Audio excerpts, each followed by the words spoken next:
Hartog committee 1929 क्या क्या mention करना है वो देखना है। फर्स्ट ऑफ ऑल इंट्रोडक्शन देना है, देन रिकमेंडेशंस और the suggestions and merit demerits, इतना ही करना है ओनली। ठीक है, इसका इंट्रोडक्शन देना है, introduction to Hartog committee, then suggestions and merit demerits. तो first of all Hartog committee कब आया, कैसा आया, ये मेंशन है। That is the British government was promise that after world was to give freedom to the nation but didn't keep their promise. British government ने ये बोला था कि वर्ल्ड को वो फ्रीडम देगा, ठीक है, वर्ल्ड में सबको फ्रीडम मिलेगा, नेशन वाइज पूरा फ्रीडम मिलेगा, बट ये चीज़ हुआ नहीं। तो ये छोटा सा पॉइंट है क्यों हार्टोग कमेटी आया, बिकॉज ये जो प्रॉमिस हम just like keep my promise to you, ऐसे मैं अगर प्रॉमिस रखती हूँ तो क्या होता है, मैं प्रॉमिस तुम्हारे लिए रख रही हूँ या फिर तुम्हारे तक रहेगा, ये प्रॉमिस जब नहीं रहता है देन क्या होगा। अभी का प्रॉब्लम है नेशनल लेवल में जब डेवलपमेंट नहीं होता तो ये बिगर केस होता है किसके लिए, एजुकेशन डिप्राइवेशन के लिए। That is educational deprivation means यहाँ पे बोल सकते हैं lacking, one kind of lacking education में। तो उस वजह से एजुकेशन को अगर हम प्रमोट नहीं करें तो हमारा जो बेसिक नीड होगा, we need to survive in this world freedomly. So according to this हमें जो जो नीड है, दैट मीन्स मुझे फ्रीडमली रहना है, इस वर्ल्ड में मुझे ग्रो करना है, जो भी सिचुएशन है उसको हैंडल करना है, तो मुझे एजुकेट होना पड़ेगा। So that government past government of India act 1919 already mark किया गया है, that is government of India act 1919। Okay, तो ये जो चीज़ है ना, that is government of India act आया, तो ये एक्ट किसी ने तो पास किया होगा, दैट मीन्स अप्रूव किया होगा, तो सेंट्रल गवर्नमेंट ने इसको अप्रूव किया by their hands और with their hands। After that जो भी सिचुएशन में आपको सिचुएशनल नीड्स हैं, सपोज आपका नीड है बेसिकली अभी का नीड के अकॉर्डिंग आप लोग प्रिपरेशन ले लो, दैट इज फर्दर बहुत ही कमिंग टाइम्स पे बहुत सारे एग्जाम्स आएंगे regarding to your teachers education और टीचर सिस्टम में जो भी डेवलपमेंट होना है उसके अकॉर्डिंग, या फिर एजुकेशन सिस्टम में डेवलपमेंट होने के लिए न्यू एजुकेशन पॉलिसीज भी आ रहे हैं। तो उसके अकॉर्डिंग हमें क्या करना है, इसी नीड के अकॉर्डिंग वर्क करना है, स्टडी करना है, या करिकुलम सिस्टम चेंज करना पड़ेगा। तो वैसे वर्ल्ड का जो नीड था सारे लोगों का फ्रीडम के अकॉर्डिंग उसी सिचुएशन को हैंडल करने के लिए या फिर वही सिचुएशनल नीड को हैंडल करने के लिए we need act. So this act is government of India act. So उसने देखा, मतलब गवर्नमेंट ने देखा इस एक्ट के थ्रू कि ये बहुत डिफरेंट वेज में प्रोग्रेस कर रहा है, राइट। जो जो पॉइंट को मार्क किया गया ना, एग्जाम के टाइम पे होता है ना, पूरा लाइन पढ़ने को टाइम नहीं हो रहा, तो उसी लाइन को प्लीज फोकस करिएगा एंड चलाइएगा, ठीक है। तो उसके अकॉर्डिंग आप लिख सकते हो। सो अभी देखो, सो ये जो डिससेटिस्फैक्शन रहा, ये जो 1919 में गवर्नमेंट ऑफ इंडिया एक्ट आया ना, ये कोई काम का नहीं था। That means somehow it is just like a failurity show किया डिफरेंट सिचुएशन में। So situational need should not be fulfilled by this act. So according to government of India, उसने क्या किया, गवर्नमेंट ऑफ इंडिया उस time पे क्या था, that is Britishers थे, तो उनके अकॉर्डिंग और एक न्यू पॉलिसीज का नीड पड़ा। सो ये पॉलिसीज आया, that is called government of India act but in the form of Hartog committee. That means जो पर्सन आए तो उनका नाम था हार्टोग, उन्होंने कमीशन एक बनाया एंड उस कमेटी या कमीशंस के थ्रू बहुत सारे पॉइंट्स को, एजुकेशनल पॉइंट्स को रखा, सो दैट सिचुएशनल जो नीड्स हैं, जो भी एजुकेशन सिस्टम के थ्रू हम इंडिया को फ्रीडम देना चाहते हैं या फिर इंडिया के लोगों को फ्रीडम देना चाहते हैं, वो फुलफिल हो सके। तो उसके according Simon commission was appointed. इसके बाद भी चल रहा है, 1927 में आया साइमन कमीशन, साइमन के बाद आया Hartog commission. Simon commission was appointed on November 8 1927, नवंबर 8 में 1927 में साइमन कमीशन आया, इतना याद रखेंगे, ठीक है। किस लिए आया, इन ऑर्डर टू प्रोवाइड, यहाँ से पॉइंट को हम चेंज करें, इन ऑर्डर टू प्रोवाइड और in it is necessary to give importance to education, importance to education due हटा दीजिए, पॉइंट्स को हम चेंज करें, ठीक है। हमें इम्पोर्टेंस ऑफ एजुकेशन सबको बताना है या फिर एजुकेशन को इम्पोर्टेंस देना है, because it leads to vocationalisation.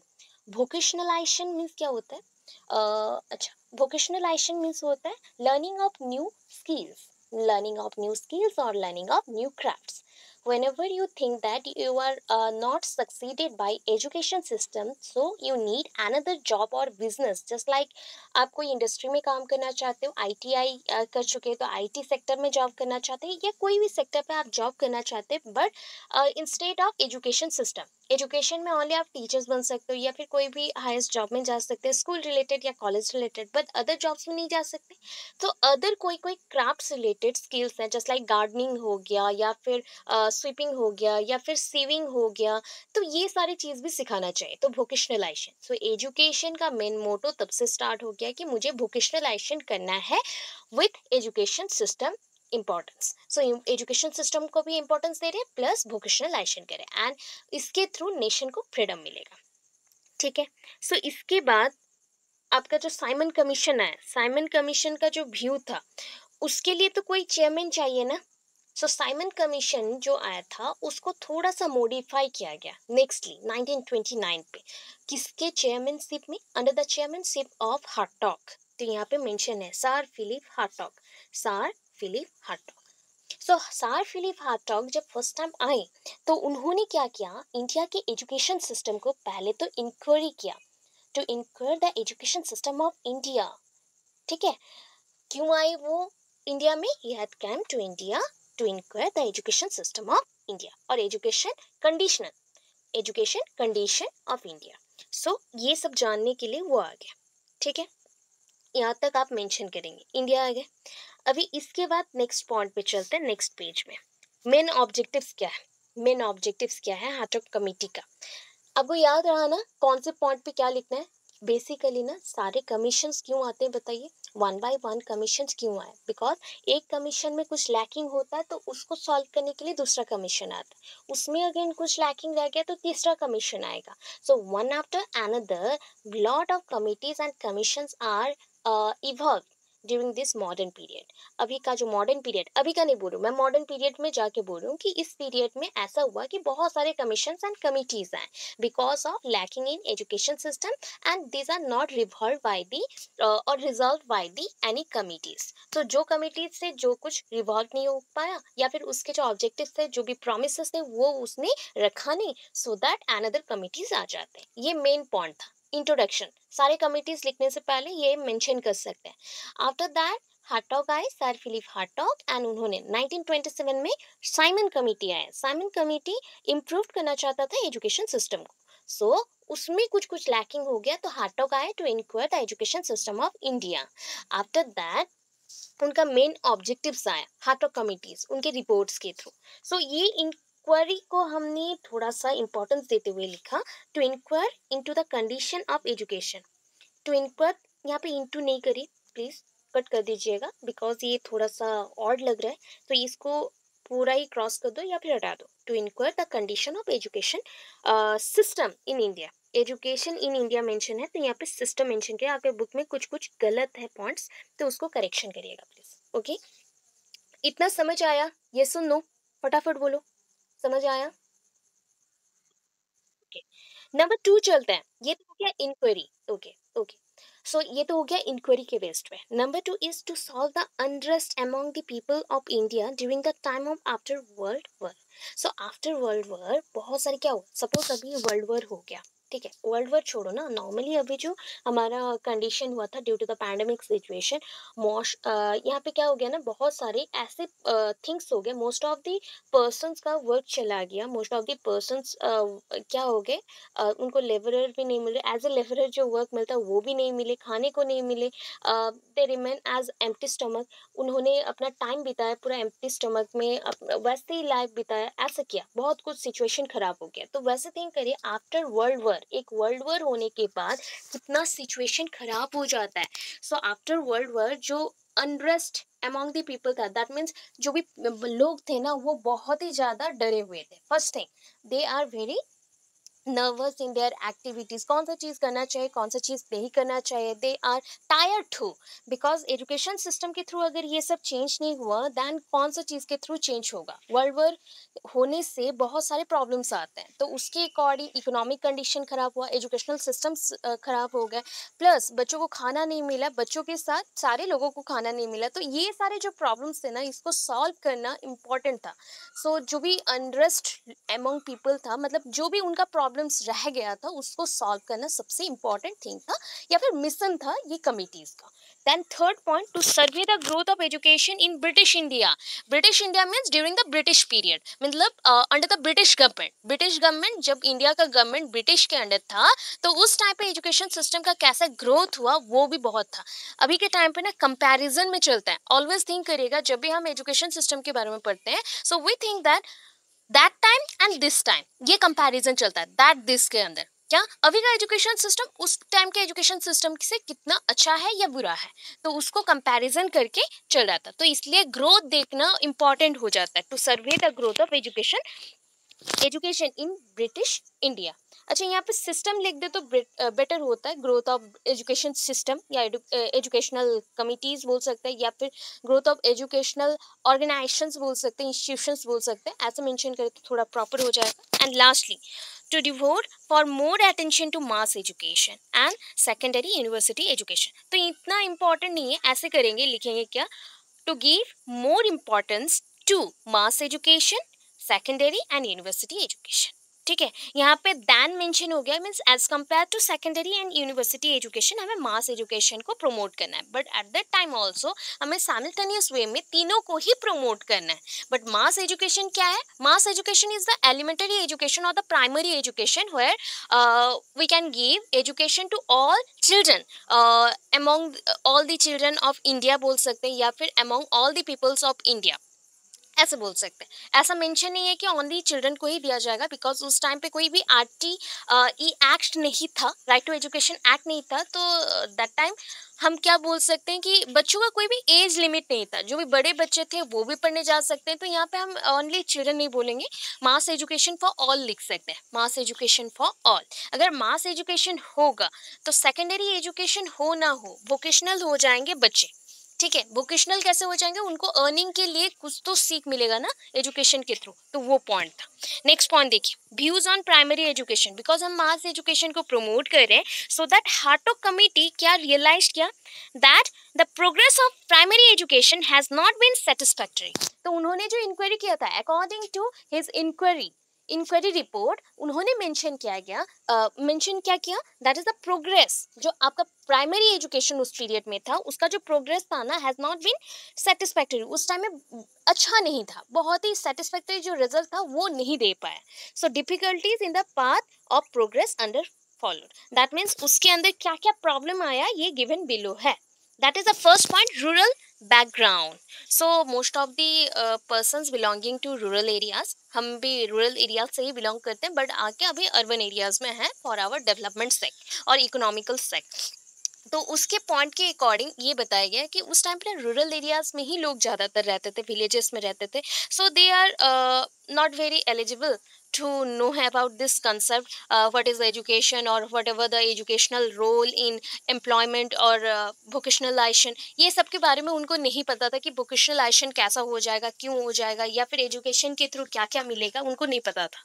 ये फर्स्ट था, बिकॉज पहले तो इंडिया में सबसे ज़्यादा एजुकेशन सिस्टम रूरल एरियाज में ही स्टार्ट करना जरूरी था, तो ये लैकिंग पॉइंट था according to the real India's view. तो रियल इंडिया में ओनली विलेजेस थे, तो उसको मॉडिफाई किया गया है इतना ज़्यादा, एंड अर्बन एरियाज बन गए अभी।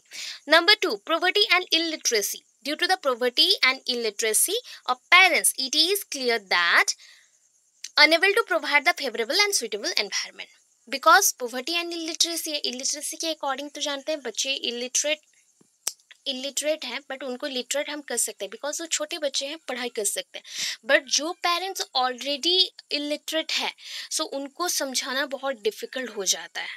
They didn't know about the education system, they didn't know how to implement this education system in their daily life basis or lifestyle। Even if उनको अगर बोला जाए कि एजुकेशन आपके बच्चों को बेटर लाइफ देगा या फिर आपको एक बेटर लाइफस्टाइल देगा तो उनको समझ नहीं आता है कैसे देगा, क्यों देगा, क्या करेगा, उसके लिए भी इतना खर्चा करना है। तो ये पहला थिंग हो गया कि इलिटरेसी। इलिटरेसी और इलिटरेट पर्सन्स का जो भी व्यू है, पॉवर्टी क्या है, जस्ट लाइक दरिद्र, या फिर बोल सकते हैं दारिद्रता। दैट इज, ये होता है slum areas. Most of the persons are very conserved according to their economic condition. Because conserved क्यों है, वो चाहते हैं अपना पैसा कहीं ना जाए। अभी हम भी थिंक करते हैं यही चीज कि मेरा पैसा, मैंने इतना अर्निंग किया तो अपना पैसा कहीं नहीं जाए। ठीक है, सो मोस्ट ऑफ द पर्सन अगर यही थिंक करने लगे तो क्या होगा कि लोगों के अंदर जो इकोनॉमिक बैलेंस रहना चाहिए वो नहीं रहेगा। बिकॉज हम एक एक चीज के लिए पैसा क्या कर रहे हैं, खर्च भी करना पसंद नहीं करते, जमा के रखते हैं। सो उसके अकॉर्डिंग मैंने बोला कंजर्व्ड है, लोग बहुत ही कंजर्व्ड वे में इसको अपने पास पकड़ के रखते हैं। तो पोवर्टी आ गया। लोग जो बहुत पैसा कमाते वो हो गए रिच पर्सन, एंड जिनके पास नहीं है वो पॉवर्टी में चले गए या पुअर हो गए। तो इसके अकॉर्डिंग बहुत सारा डिफरेंसेस आ गया। एंड उस पॉइंट पे था क्या कि एजुकेशन ओनली रिच फैमिलीज के जो भी बच्चे हैं उनको मिलेगा, गरीबों को नहीं मिलेगा। तो आ गया पॉवर्टी के लिए ये सारे प्रॉब्लम्स आ गए। देन ये जो प्रॉब्लम ना, this problems are very just like various types. अगर मेंशन कर सकते हैं वेरियस टाइप्स ऑफ वेरिएबल्स भी हैं।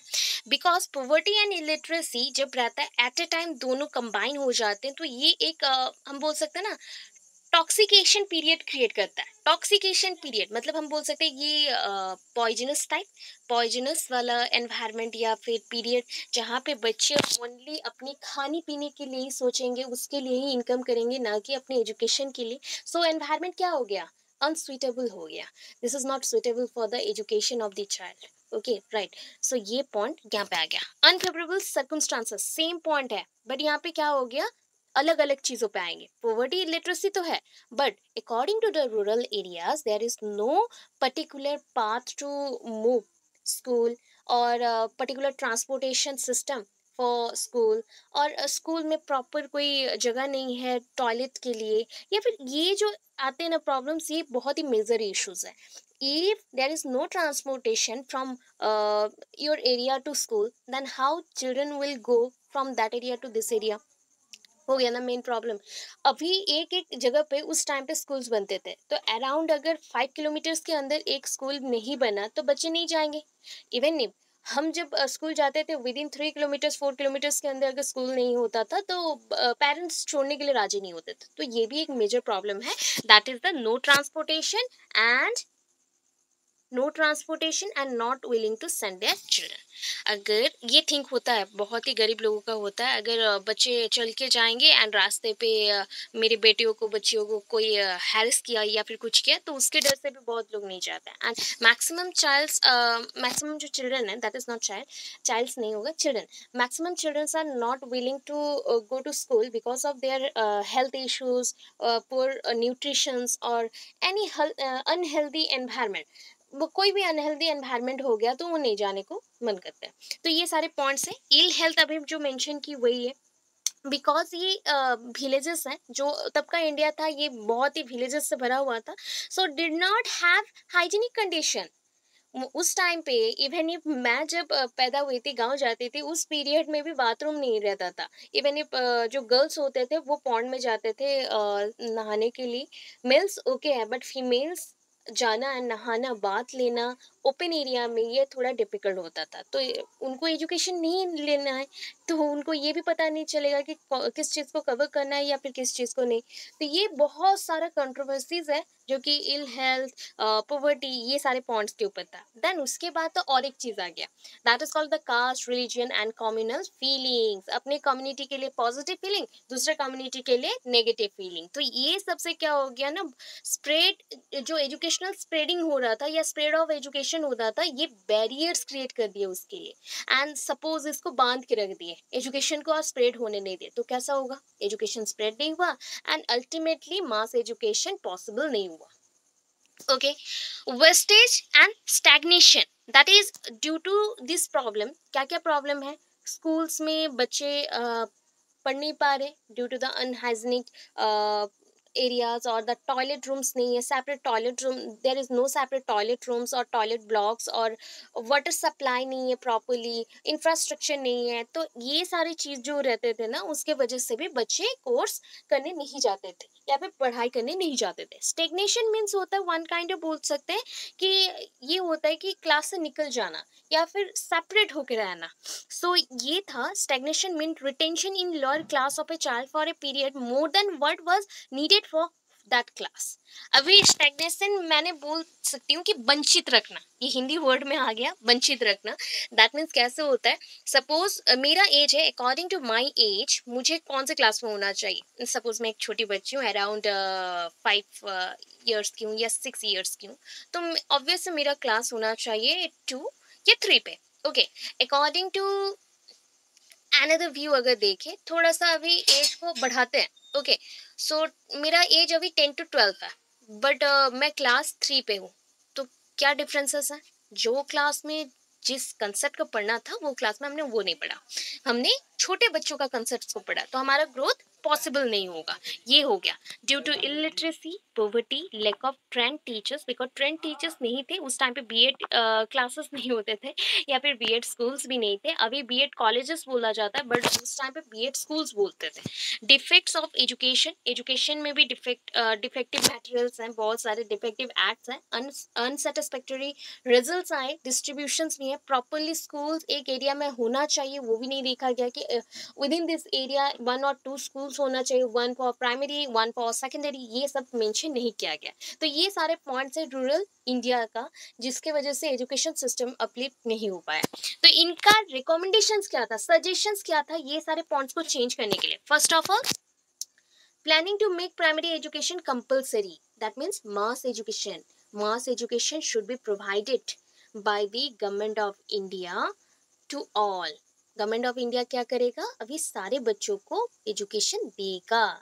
That is called, should be mention है, अनिवार्य है, देने के लिए अनिवार्य है, ऐसे मेंशन होता है। तो प्राइमरी एजुकेशन सबको मिलेगा, प्राइमरी याद नहीं रहा तो मास एजुकेशन लिख सकते हैं। Number 2, government should themselves undertake the responsibility of the inspection and control of the primary school। अच्छा, फॉर द इंस्पेक्शन सेक हमें क्या चाहिए, इंस्पेक्टर्स चाहिए, एजुकेशन इंस्पेक्टर्स और एजुकेशनल इंस्पेक्टर्स और डिपार्टमेंट ऑफ एजुकेशनल इंस्पेक्टर्स, ऐसा चाहिए जो कि पूरा प्राइमरी स्कूल्स के जो भी सिस्टम्स चल रहे हैं उसको कंट्रोल कर सके एंड जो भी रिस्पॉन्सिबिलिटी है उसको अच्छे से ले सके। ये पॉइंट हो गया। Number 3, concentrate on qualitative development. Obvious ये तो चाहिए, एजुकेशन अगर डेवलप होगा तो क्वालिटेटिव डेवलपमेंट होना चाहिए, ठीक है। 4 years should be devoted to primary education. Primary education के लिए 4 साल देना पड़ेगा बच्चों को, प्राइमरी एजुकेशन के लिए 4 साल देंगे। एलिमेंट्री एजुकेशन के लिए 6 to 14 years का एज जाएगा, ठीक है, 6 to 14 years, बिकॉज प्रीवियसली जो भी बच्चे रहते थे ना, आप में से कुछ भी अगर नॉर्मल स्कूल्स में पढ़े हैं, गवर्नमेंट स्कूल्स में, बिकॉज मैं भी गवर्नमेंट स्कूल की बच्ची हूँ, तो मैंने एडमिशन लिया था अराउंड 4.5 years में। तो वैसे ही आपका होगा, किसी का होगा 5 years में, या फिर कुछ कुछ गांव में अगर देखोगे ना, रूरल एरियाज में, तो वहाँ पे 6 years 7 years में भी बच्चे जाते हैं। तो उसके अकॉर्डिंग यहाँ पे मेंशन है कि एलिमेंट्री एजुकेशन अगर आप मेंशन करोगे तो 6 to 14 होगा, अदरवाइज ये एजुकेशन नॉर्मल आप मेंशन करो प्राइमरी ओनली, तो ये 4 साल आपको देना पड़ेगा। The time table should B, यहाँ पे मेंशन नहीं है क्या होना है। हाँ बोलो, हाँ बोलो बोलो। हाँ, प्राइमरी 1 to 5, 1 to 5, बट उस टाइम पे 1 to 4 था। ओके, एलिमेंट्री बोलने से अभी पूरा 8 तक, ठीक है, 1 to 8, बिकॉज एलिमेंट्री एजुकेशन के अंदर प्राइमरी भी आ जाता है, कुछ जगह पे एलिमेंट्री एजुकेशन को 1 to 6 भी मेंशन किया जाता है, ठीक है, बट कंपलसरी है 1 to 8। 8 मतलब 14 years का एज तक जहाँ पे बच्चे पढ़ सकते हैं। इंग्लिश मीडियम के अकॉर्डिंग देखेंगे तो बच्चे 6 और 7 में रहेंगे, एंड उड़िया मीडियम और अदर मीडियम्स के अकॉर्डिंग देखेंगे तो बच्चे 8 में रहेंगे, 8 और 9 में रहेंगे, ऐसा मेंशन हो जाता है। तो उसके अकॉर्डिंग हम पकड़ते हैं कि क्लास 8 तक, 1 to 8 एलिमेंट्री एजुकेशन, ठीक है। टाइम टेबल यहाँ पे आधा छूट गया। The time table should be accurate होना चाहिए, accurate, should be accurate mention कर सकते हैं, प्लीज लिख लो, कॉपी में अभी मेंशन कर लो या बुक में मेंशन कर लो, शुड बी एक्यूरेट और should be according to childs age, बच्चों का एज के according. The time table should be accurate और अकॉर्डिंग टू चाइल्ड्स एज, बच्चों के एज के अकॉर्डिंग होना चाहिए टाइम टेबल। मतलब एट अ टाइम बच्चों को जो बहुत ही ज्यादा, जस्ट लाइक अभी क्या ना, कुछ कुछ स्कूल्स का नाम बोल रही हूँ, मधुसूदन स्कूल हो गया, या फिर सरस्वती शिशु मंदिर हो गया, तो ये सारे स्कूल में क्या हो गया ना, उनको इंग्लिश मीडियम के पैटर्न में ही पढ़ाते हैं। पैटर्न को उसी को यूज किया गया है, त्रिभाषी है, that is three language formula को यूज किया गया है, एजुकेशन सिस्टम में इम्प्लीमेंट कर दिया गया। तो उसके अकॉर्डिंग क्या होता है ना, बच्चा कैची नहीं है तो वो पकड़ नहीं पाएगा, एक बच्चा कैची है तो वो पकड़ लेगा फटाफट से सारे लैंग्वेज को। तो उसमें बर्डन ज्यादा बढ़ गया है, बुक्स अमाउंट बढ़ गया, बुक्स के नंबर्स बढ़ गए हैं, कॉपीज के नंबर्स बढ़ गए, होम टास्क बढ़ गया, तो बच्चे बहुत ही ज्यादा डिप्रेस्ड हो जाते हैं। ये पॉइंट्स है अभी के टाइम के अकॉर्डिंग। अच्छा नेक्स्ट चलते हैं, व्यूज ऑन सेकेंडरी एजुकेशन, उनका रोल सेकेंडरी एजुकेशन के अकॉर्डिंग देखिए। डायरेक्टली पॉइंट पे चलेंगे, जो पॉइंट मार्क है जितना वहां तक में चलेंगे, बिकॉज ये सारे छोटे छोटे कंसेप्ट है तो डायरेक्ट बता रही हूँ, बिकॉज आज एंड कल मेरा एग्जाम था वे भी इसका, इतना इम्पोर्टेंट क्वेश्चंस दिया था जो कि आप लोग बीएड में पढ़े भी नहीं, ऐसे कुछ। Page number 107, page number 107। Okay, keep number, the time should be accurate, should be accurate, और the time should be time sorry time should be बोल रही हूँ, the timetable should be accurate, or the timetable should be according to child's age, child's age। हो गया, बच्चों के age के according. Okay, सो आज और कल ना मेरा एग्जाम था ओएवीएस का, आदर्श विद्यालय का। इतना टफ क्वेश्चन था, टीजीटी पीजीटी बोथ के लिए इतना टफ क्वेश्चन था। जीके स्पेशली, वो जीके उड़ीसा जीके में नहीं आएगा, उड़ीसा जीके का तो कुछ था ही नहीं, नॉर्मली कुछ था ही नहीं। अदर जीके आया, गुजरात का आया, हिमाचल प्रदेश, पूरा इंडिया के जितने स्टेट्स है उसके अकॉर्डिंग आया, कुछ कुछ नाटो भी आ गया यहाँ पे। एंड उसके अकॉर्डिंग जो जो नाटो के मेंबर्स हैं उसके ऊपर भी क्वेश्चंस आए, तो बहुत ही डिफिकल्ट लेवल का क्वेश्चन आ रहा है। प्लस जो पेडागोजी, सबसे इंपॉर्टेंट चीज, बिकॉज हम लोग पेडागोजी पे बहुत ज्यादा ध्यान दे रहे हैं, तो पेडागोजी का जो क्वेश्चन है, नॉर्मली मैं आप लोगों को जितना बोलते रहती हूँ कि पेडागोजी में आपके बुक में जो है वो एनएफ है, या फिर सीडीपी में जो क्वेश्चन है वो एनएफ है, बट सीडीपी था नहीं, ओएवीएस में सीडीपी नहीं रहता, ओनली पेडागोजी रहता है, पेडागोजी पार्ट, वो भी न्यूएस्ट मॉडल्स के according. This time 5E implement हुआ है एजुकेशन सिस्टम में, 5E, this is the newest model of education, ठीक है। 5E इंप्लीमेंट हुआ है, तो 5E के अकॉर्डिंग क्या क्या है वो भी मैं बता दूंगी, उसके अकॉर्डिंग क्वेश्चन आ रहा है। तो आप जब भी प्रिपेयर करो ओटेट के लिए भी, तो 5E मॉडल थोड़ा करना। बहुत सारा मॉडल है, हवर्टियन मॉडल है जो आपके बुक्स में बिल्कुल नहीं है, जो भी पेडागोजी आप लोग पढ़ेंगे उसमें कुछ था ही नहीं, जो मैंने पढ़ के गई थी, गया था बोल रही हूँ, गई थी, तो उसमें बिल्कुल कुछ नहीं आया। तो उस अकॉर्डिंग आपका प्रिपरेशन पेडागोजी पे बहुत स्ट्रांग होना चाहिए, बिकॉज जितने भी यूट्यूबर्स हैं जो भी कर रहे हैं, तो वो लोग ओनली जो लिमिटेड सोर्सेस है, इवैल्यूएशन, ब्लूम्स टेक्सोनॉमी, उसी के ऊपर चल रहा है, बट एक्स्ट्रा नहीं कर रहे, तो उस पर ध्यान दीजिएगा। एंड एक्स्ट्रा जब भी पढ़ो तो आउटर बहुत मॉडल्स हैं एजुकेशन रिलेटेड, जो जो मॉडल्स आपको पता है जितना हो सके उतना करना, तो उसके अकॉर्डिंग बहुत सारा प्रिपरेशन हो जाएगा आपका। अच्छा चलो नेक्स्ट, सो सेकेंडरी एजुकेशन के अकॉर्डिंग सेकेंडरी एजुकेशन में क्या होना चाहिए, that is the examination, because primary education में there is no examination, examination था ही नहीं primary education, up to 10th class examination नहीं था, ठीक है, पहले के टाइम पे। अभी के टाइम पे क्या है, हर एक मोमेंट पे हमें ईयरली बेसिस पे एग्जामिनेशन देना पड़ता है। अच्छा एक क्वेश्चन है, अच्छा दो पॉइंट बता रही हूँ, एक है फॉर्मल एजुकेशन, एक है इनफॉर्मल एजुकेशन। तो फॉर्मल एजुकेशन कहाँ होता है, where we take formal education, school में, दैट इज जहाँ पे ऑर्गेनाइज्ड मैनर पे सब कुछ रहता है, that is the formal education, that is mean for formal education. Informal जहाँ पे कोई भी टाइम बाउंड नहीं होता, या फिर कोई भी ऑर्गेनाइज्ड मैनर पे कुछ चीज नहीं होता है एट अ टाइम, जैसे कि हम लोग कल क्लास लेंगे या पढ़ रहे हैं, अभी भी जो पढ़ रहे हैं ये इनफॉर्मल है, इनफॉर्मल है, जब जो आया आया, जो चला गया चला गया, ऐसे होता है। बट स्कूल में एक डेफिनाइट पीरियड रहता है, रूल्स रहते हैं, रेगुलेशन मानना पड़ता है, उसके अकॉर्डिंग कुछ पॉइंट बोल रही हूँ एग्जामिनेशन के बेसिस पे, बिकॉज यहाँ पे एग्जामिनेशन मेंशन है। सो एग्जामिनेशन ना आपका बहुत टाइप का है, तो उसमें से सबसे इंपॉर्टेंट टू टाइप्स मेंशन होंगे, that is summative and formative. अच्छा, फॉर्मेटिव सिंपल वे में बोला जा रहा है, फॉर्मेटिव होता है कोई चीज को फॉर्म करना है, तो आप अपने बच्चों को घर पे ही तैयार कर रहे हो किसी चीज के लिए या फिर कोई भी कंपटीशन के लिए, तो डेली बेसिस में उसका टेस्ट लेते हो। जब डेली बेसिस पे टेस्ट होता है, दैट मीन्स उनका परफॉर्मेंस और एक्टिविटीज लेवल को आप एवरी डे नोटिस कर रहे हैं, तो that is called the formative, ठीक है, उसको बोला जाता है फॉर्मेटिव एग्जामिनेशन। कहीं पे भी, वो स्कूल में हो, कहीं पे भी हो, अगर आप बच्चों को डेली बेसिस पे एनालिसिस कर रहे हैं तो वो हो गया फॉर्मेटिव, फॉर्मेटिव एग्जामिनेशन और फॉर्मेटिव टेस्ट। सबमेटिव क्या होता है? सम, सम, समेटिव, ठीक है, सम करना, सम में क्या करते हैं? एडिशन करते हैं, एवरीथिंग को हम एडिट करते हैं, एडिट अप करना। सो यहाँ पे एवरी वीक पे या फिर एवरी मंथ पे जो भी पढ़ाई हुआ, तो लास्ट में क्या होता है? एक एग्जाम होता है, एकेडमिक परफॉर्मेंस को चेक करने के लिए एक एग्जाम होता है at the end of the session और at the end of the year, तो उसको बोला जाता है समेटिव। ठीक है, ये दोनों पॉइंट को माइंड में रखिएगा, इसके अकॉर्डिंग आपके पेडागोजी में भी क्वेश्चंस है। ठीक है, सो आपका जो सेकेंडरी एजुकेशन है ना, was so examination oriented, it was found that उस पीरियड में एग्जामिनेशन कैसा था, मतलब मैट्रिकुलेशन एग्जामिनेशन उस पीरियड में आ गया। ठीक है, it was found that secondary education was so examination oriented, इसी में ही ओनली 10th में ही ओनली एग्जामिनेशन होता था सेकेंडरी एजुकेशन में।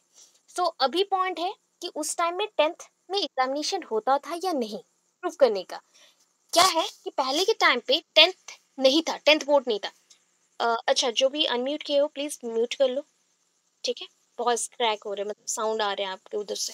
ओके, सो 10th में पहले एग्जामिनेशन नहीं था। वुड डिस्पैच अगर पढ़े होंगे तो वहाँ पे 10+2 था एंड 10th में एग्जामिनेशन नहीं था, 11th में एग्जामिनेशन था। तो उस पीरियड को भी चेंज किया गया एंड उसको चेंज करके हमने रखा 10th में एग्जामिनेशन। सो सेकेंडरी लेवल में जो एग्जामिनेशन हुआ, क्या बोलेंगे उसको? Matriculation examination. उस टाइम पे फर्स्ट टाइम सेकेंडरी एजुकेशन में क्या डाला गया? मैट्रिकुलेशन एग्जामिनेशन, मतलब 10th में। There were a lot of failure at the matriculation examination. This indicated the huge waste of human talents, time and resources. उस time पे for the first time improvement के लिए डाला गया क्या? Matriculation examination. बट बहुत सारे बच्चे फेल हो गए, उनका टैलेंट्स फेल हो गया, उनका टाइम गया, रिसोर्सेज गया, सब कुछ बर्बाद हो। क्यों?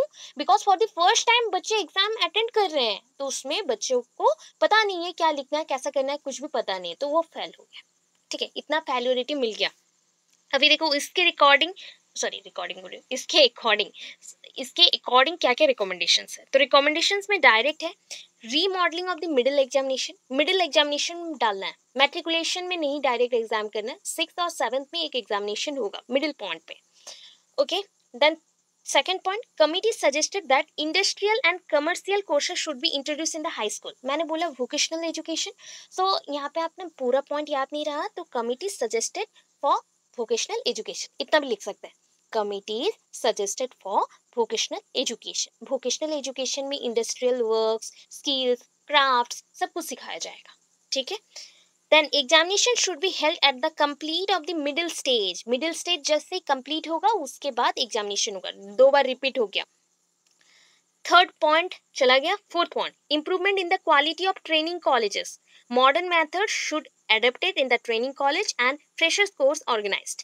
फ्रेशर्स कोर्स जस्ट लाइक ये बोला जा सकता है, ये रिप्रेसिंग और रिप्रेसमेंट मॉडल था, जहाँ पे बच्चों को टीचर ट्रेनिंग मिल रहा था। जो बच्चे ऑलरेडी यूनिवर्सिटी लेवल में पढ़ के आए हैं, उन स्टूडेंट्स को क्या दिया गया कि टीचर ट्रेनिंग प्रोवाइड किया गया कि वो जाके स्कूल्स में अच्छे से पढ़ाएं।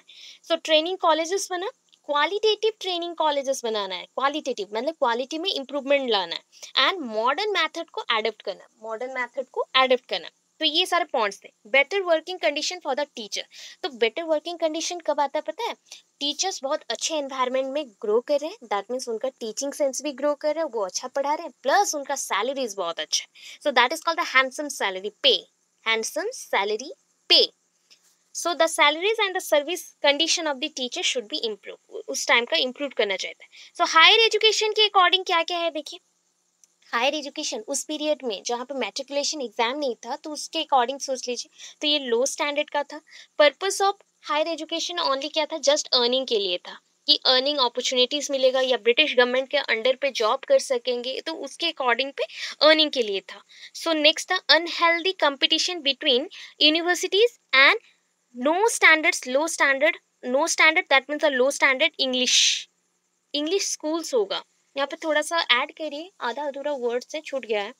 इंग्लिश स्कूल्स और इंग्लिश कॉलेजेस मेंशन करिए, इंग्लिश कॉलेजेस मेंशन करिए, बेटर रहेगा, इंग्लिश कॉलेजेस।